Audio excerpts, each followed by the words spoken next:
Welcome to the Great Falls Development Authority Board of Directors training. These are recorded and posted on our website so that our board can view them at any point in time that's convenient for them. And frankly, any community member can view them to learn more about how our organization operates. Today we have our SBDC team, well, most of it, but our Small Business Development Center team. That is led by Vice President and Small Business Development Center Director Jason Nitschke. A small business advisor, Rich Gannon, and small business advisor, Tyler Manzales. The SBDC member that is missing is Nathan Reif, and he is our SBDC COVID specialist, and he focuses on existing businesses and helping them through and navigating COVID resources and processes. So we keep these really quick and to a half hour. So we're going to dig right in. And my first question is for Jason. Jason, will you just do an overview of the Small Business Development Center for our board? Sure. I'll just start with the funding mechanism and how that all comes and affects GFDA. The Small Business Development Centers are a federally funded resource partner of the U.S. Small Business Administration. And I think at this point in 2021, 15 months into the pandemic, most people have heard of the Small Business Administration, the SBA for short. SBA funds technical assistance programs nationwide and loan programs nationwide. The 7A and SBA 504 are two of those that folks have probably heard of, but more recently PPP, shuttered venue, restaurant revitalization, economic injury disaster loan, all those various acronyms. The SBDC fits into the technical assistance world funded by SBA, really is the only accredited resource partner of the SBA. We go through accreditation. We will be going through accreditation this summer.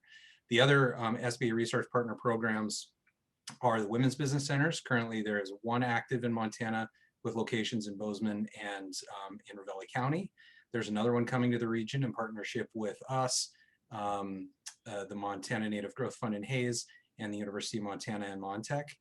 That Women's Business Center program is still in the development stage. Veterans Business Outreach Center is another one, resource partner program.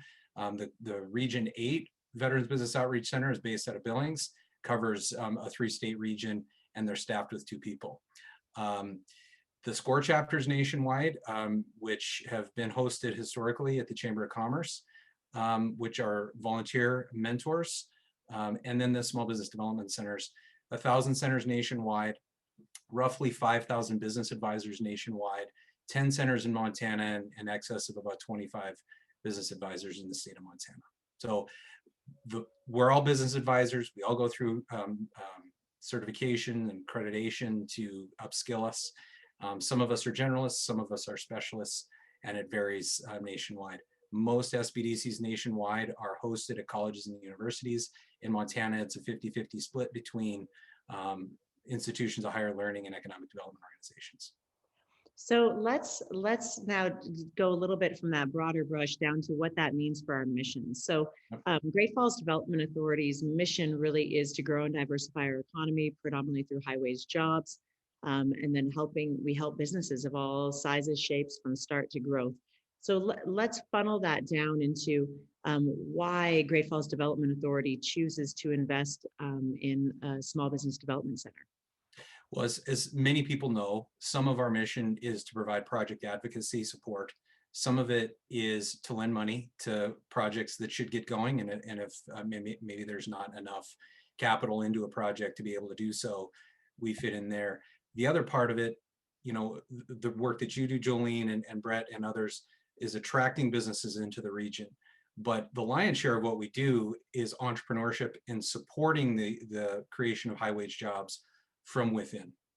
And so that's where business technical assistance through the SBDC, our PTech program, and through our food and ag program, that's where we come in. So how do I grow my business? How do I start my business? How do I finance growth?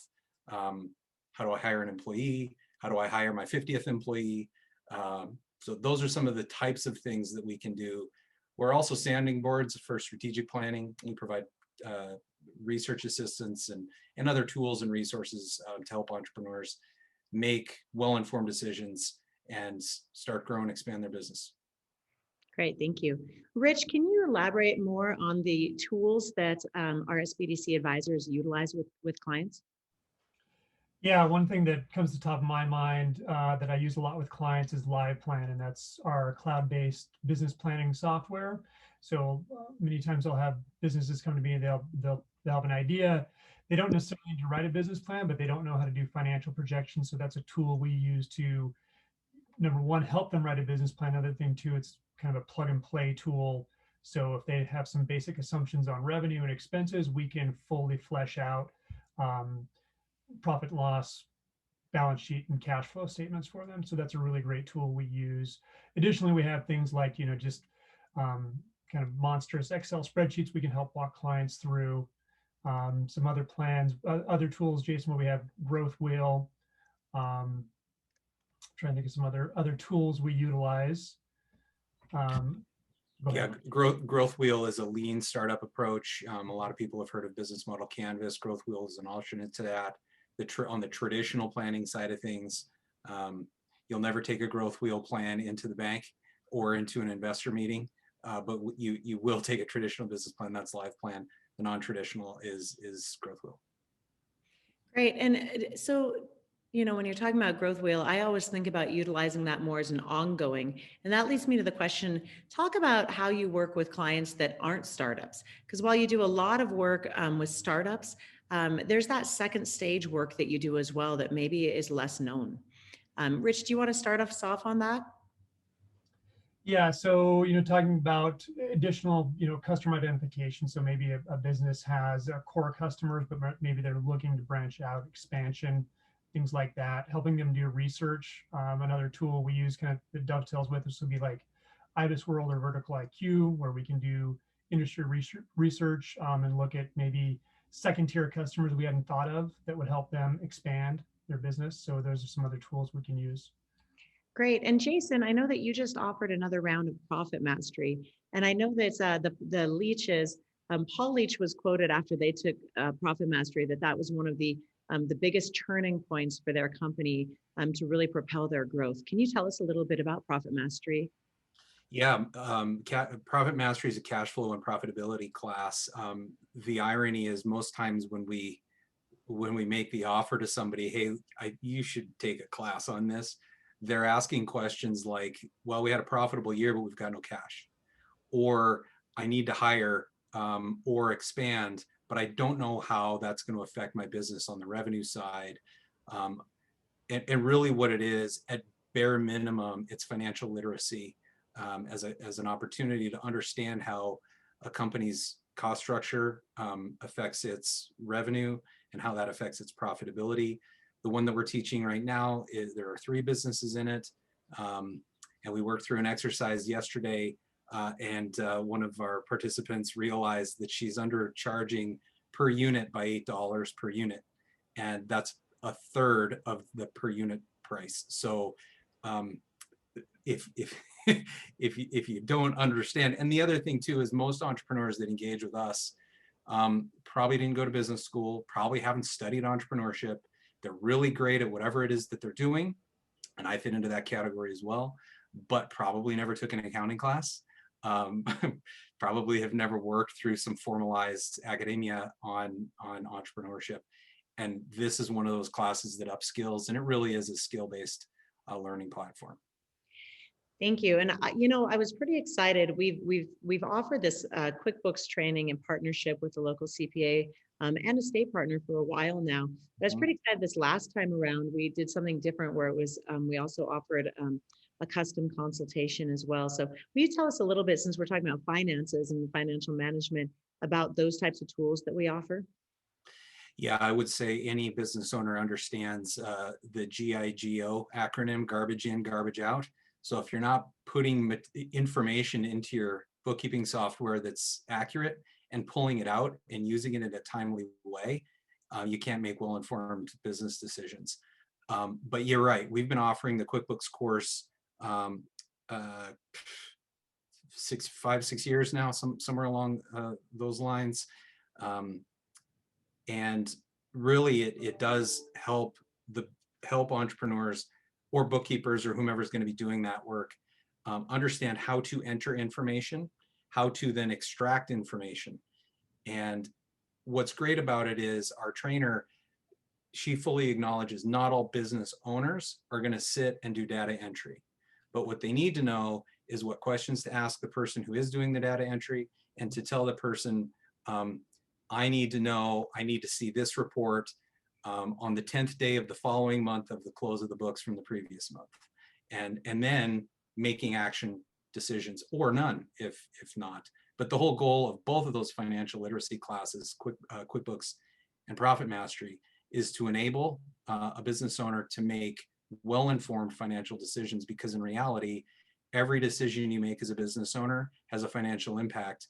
And the goal is to make profit and to take money home. And that's not a bad thing. No, that's why people go into business. And no, I really appreciate that. So we've already broached on the startup and looked at the financial analysis. Some of our other advising delves more into the marketing side of things. And Tyler, can you share with us a bit about your work with clients and the type of work that you do as an advisor? Yeah, absolutely. And I'm kind of a unique employee in that I'm 50% SBDC, and then the other 50% of my time is spent on the marketing side with GFDA and the various other programs and things that we need to get out there. But yeah, so I was brought on a few years ago just because there was such a high volume of marketing related inquiries. And we were seeing a lot of folks funneled in from those particular questions. So basically the work that I do with clients is once they've worked with Jason or Rich and they've identified who their customer is, that really is the first step, is who is my customer and what's the best way to reach them. By the time they come to me, they've identified that they need some marketing assistance, probably in the social media realm, or in the digital realm, either way. And so I will sit down one-on-one with the client and just strategize about, now that we know who our ideal customer is, what platforms are they using, what messaging is going to resonate with them. Because what we find is most often business owners are very close to their business or their product, or whatever it is that their business is offering. And a lot of times I think entrepreneurs get stuck in this idea of having to sell their business. And really what I try to flip that on its head. And, so what exactly are we selling? And most of the time we're selling a solution to some sort of problem and getting folks to lead with that. So it's usually kind of a multi-step process. But the end goal is just making sure that we reach our customers and reach them in the best, most efficient way possible. Excellent, thank you. And some of those customers and some of that work really delves into website management as well. And Rich, you brought a different skill set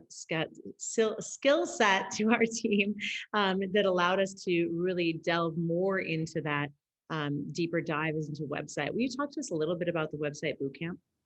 Yeah, so the website bootcamp is was not ideally designed to be virtual, but that's how it has been taught because of the pandemic. It's a 3-part course where we go really deep into a particular website design platform, Wix, which is what I have my specialty in. And we develop with clients a fully functioning e-commerce website. So the idea is to take them from no website to the ability to sell their products online. And had some pretty good success with some clients. One client in particular had no web presence, and with the website bootcamp, she was able to set up an e-commerce site, and she's ran between $3,000 to $5,000 in e-commerce sales in last about 8 or 9 months on that program. That's fantastic. And I know that some, and without naming names, of course, but some of your clients have done this a couple of times with you because they've seen such great growth every time that they do this. Is that correct? Yeah, I've had people who've stuck with it and have become, repeat SBDC customer or clients of mine, and continue to advise them and show them ways to help them improve their e-commerce functionality. And if I can, Jolene, I would just add that we're not only talking necessarily about retailers and food purveyors. The whole point of having an e-commerce platform, regardless of your industry, is reduce payment friction, and make it easier for people to pay you on their terms, with a credit card on your website, so you don't have to invoice them, so your accounts receivable period, so, you know, all of those various things, so you can shorten those things, reduce the payment friction. And that's one of the webinars actually that Rich is delivering in June. That's great. And, you know, as long as we're on that line of webinars, I'd love for you to share with us, Jason, about the trainings and topic matter experts that you bring in. I think people will be shocked at how many trainings we are doing, and just a guesstimate of, well, not guesstimate because you have all the data, but an estimate of how many people benefit from those trainings each year. So if you could just talk a little bit about the trainings and our partnerships and the topic matter experts that we bring in. You're speaking just about the webinars? Well, let's start there. So the Small Business Webinar Series is a brand we created in 2017. MSU Extension in Ponderay County, I believe, reached out and we're asking, hey, we've got clients who are asking about credit card processing and we don't know anything. They're extension agents and they just didn't know. So they asked to, can you guys do something like this? And can you record it so we can share it? So we recognized an opportunity, and the statewide SBDC network had been talking about having a virtual classroom for a number of years. So we decided to pull the trigger and just do it. So we sought out partners and found Montana State University. It came from MSU. The referral came from MSU. So we partnered with MSU Extension in Bozeman to deliver the Small Business Webinar Series. It's now monthly, so we get 12 topics a year. The audience is statewide, and during COVID, we were getting an audience nationwide and some international viewers as well. But for every one person who participates live, which we average 10 to 20, depending on the topic, we'll get a 3 to 4 time return on the review, on the recorded views. So we've been doing that now for a long time. So I don't know what the math is, 5 years-ish, or coming in on 5 years. And so we've got a lot of topics. We've got a lot of great marketing topics. Some of it that we do in-house or with other Small Business Development Center advisors in the state. Some of it we bring in subject matter experts, as you mentioned. Cybersecurity is one of those things. We brought in D.A. Davidson to teach that class. When we have labor-related inquiries, we bring in a labor-related subject matter expert, sometimes from the Department of Labor or others. But yeah, now we've got somewhere in the range of, 50 to 60, and the reach has been pretty significant. And to my knowledge, it's the only branded product of its kind statewide. That's awesome. And Tyler, we try to archive these and keep them. I know they're archived through the state, but we're also working to get those linked through our website, right? Because this is 50 to 60 webinars that people can just access at their own choosing. Yeah, that's correct. I'm currently working right now on getting those up on our site so that folks don't have to browse out when they're on our site. And just on that note, I would add that just as not only our own internal SBDC advising team, but as a state and a national team, that we have access to such a wealth of content on so many different subject matters that, no matter what someone comes to us for, if we don't have the knowledge in-house, we know exactly where to find it. Yeah, I am so excited anytime that I have somebody that's looking for something that we don't readily provide, because it just means a new connection to a different partner, because the tentacles that go out from our team nationally, not just locally, regionally, state, but then nationally, it's really fun to be able to link somebody into resources that they don't know that they could have. And Rich pulled the data. We've had 492 attendees in our webinars this year, which is just phenomenal.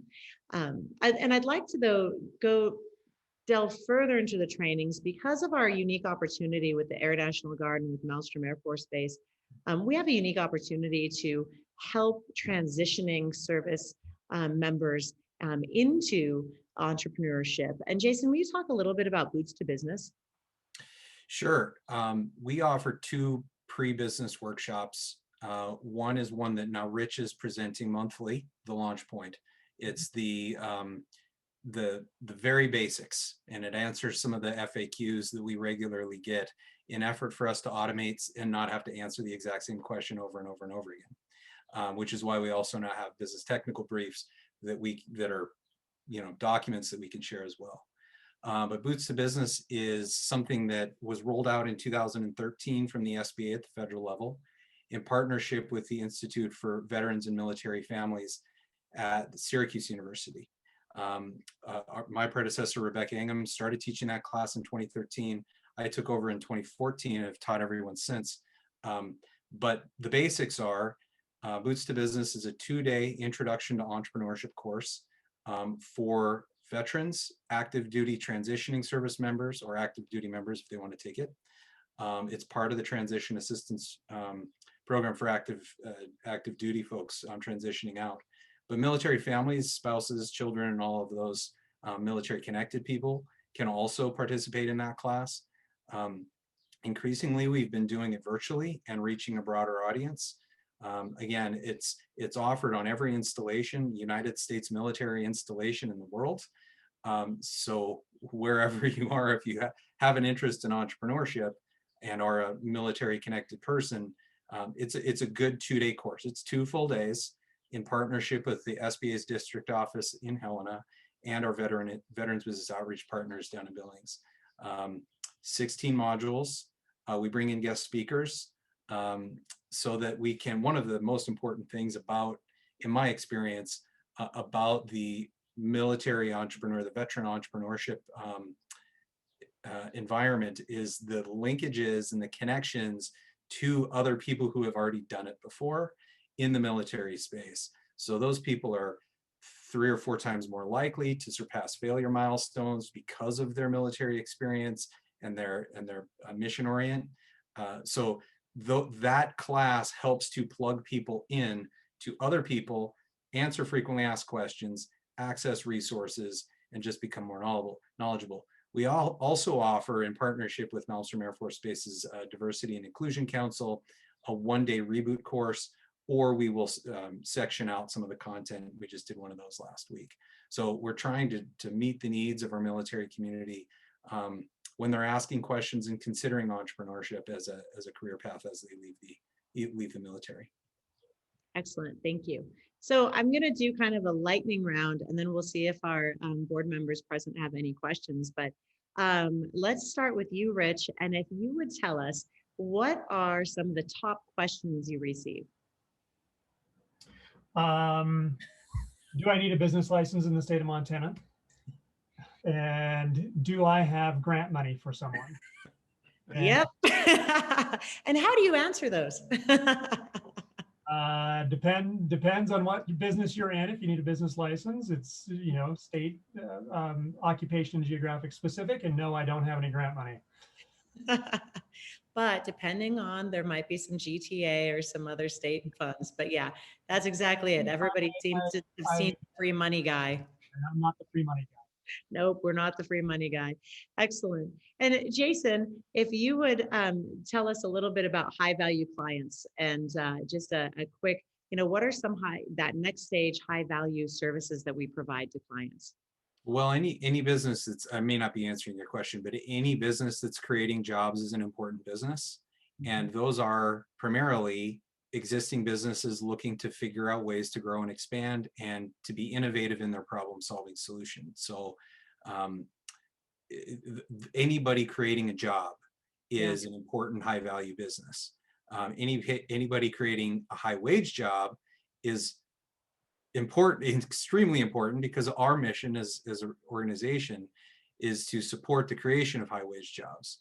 So I would say statistically, I'd have to pull the numbers, but for every 1 startup that works with us, we're working with 2 or 3 in businesses figuring out, how do I access a different market, whether that's their next door neighbor or in Canada or in China or wherever that may be. And that was my meeting this morning, is some of that. How do I access a larger market segment in the China market? So, and I'm an export certified counselor as well. So I will do some of those things and then hand it off to some of our resource partners who have more subject matter expertise. I don't know if I'm answering your question. That's not a lightning round answer. That wasn't a lightning round question, though. I realized as I was asking it. So that was perfect, though, Jason. So Tyler, off to you. What is the number one tip of advice you have when you're working with a small business on marketing? When they come to you and they're like, what do I do? Sure. Yeah. I would say the number one thing is plan, plan, plan. Um, Set aside a few hours, either once a week or once a month. Plan out what you're going to do for that week or for that month, and then schedule it. We live in a digital age where you can schedule almost anything, and what that allows you to do is just spend more time in your business than on your business. That's a great answer. That's a great answer.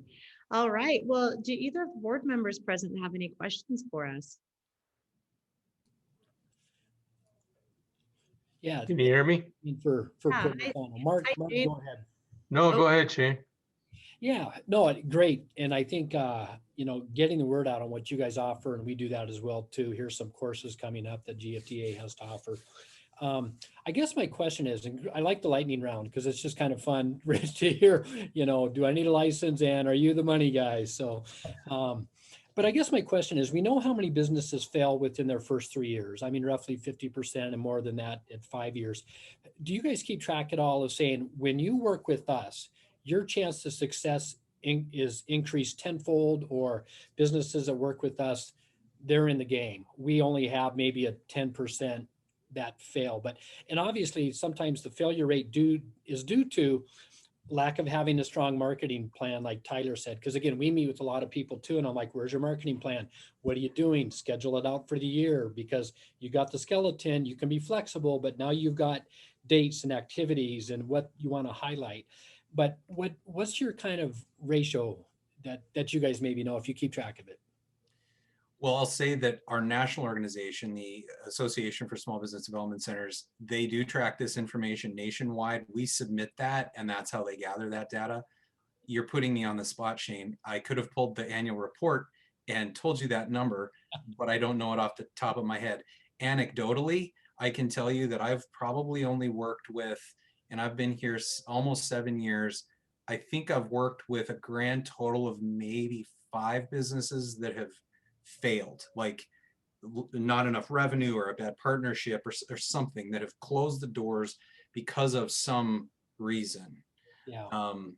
And I guess we would have to extract COVID out of that. We don't necessarily track failure rates, but I can tell you just anecdotally, of the 330 businesses that we engaged with last year, and historically the 120 to 130 or thereabouts that I have worked with annually, it's a very small number. Yeah. And you're right, the statistics are, the SBA's Office of Advocacy statistics are, what are they? 20% of businesses fail within 1 year, 50% fail within 5 years, and 70% fail within 10 years.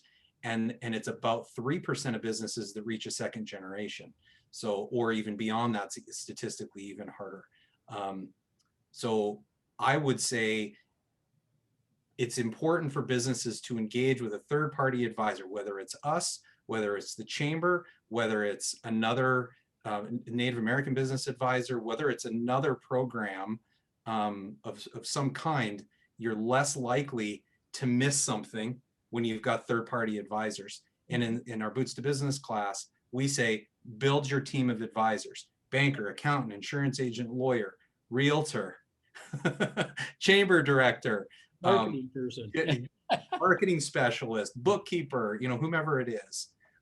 Build your team, and that team needs to be on call when you call them and when you need them. Yeah. And I assumed it was a high ratio. I mean, I so not surprised at all. So again, great job to you and the work you and the team does there. So I mean, that's phenomenal. So. Oh, and thank you for the work that you do as well in the region. Very much so. Thank you, Shane. It's good. Mark, did you have a question? If I was looking for all the online learning opportunities that might apply to me, where would I find that in the website? I can speak to that a little bit. So yeah, we put the word out in a number of ways. So yes, on our events calendar, we try to keep that as current as we possibly can. And then for folks who want to receive regular communications from us, we send out via email all of Right. our upcoming trainings Right. weekly. As far as growth tools on the website, it's tricky because each business who is looking to be in a growth pattern, I think, is so uniquely different from every other business that's seeking growth. That really folks who are at that stage, we try to plug them in directly with a business advisor. With that being said, there are certain things coming down the pike. So we have these business technical briefs, which we're going to be publishing Right. a large volume of pretty soon, and the webinars, which will be published on our website soon as well. And we are also undertaking a revamp of our website this year. We had hoped to get to it this quarter, but that's just not going to happen. So last quarter, we recognized that that wouldn't happen, and we pushed it out to the fall.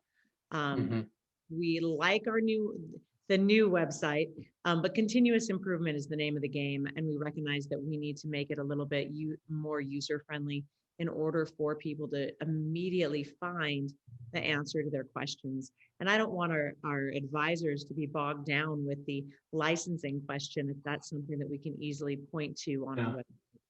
I think, Mark, there's potentially two pathways to what you're describing. One is a programmatic approach, which is let's run you through a system. And to date, we've decided we've made the decision to not do that for a couple of reasons: time and resource in implementation of something new. But we also had a lot of positive feedback on our customized service.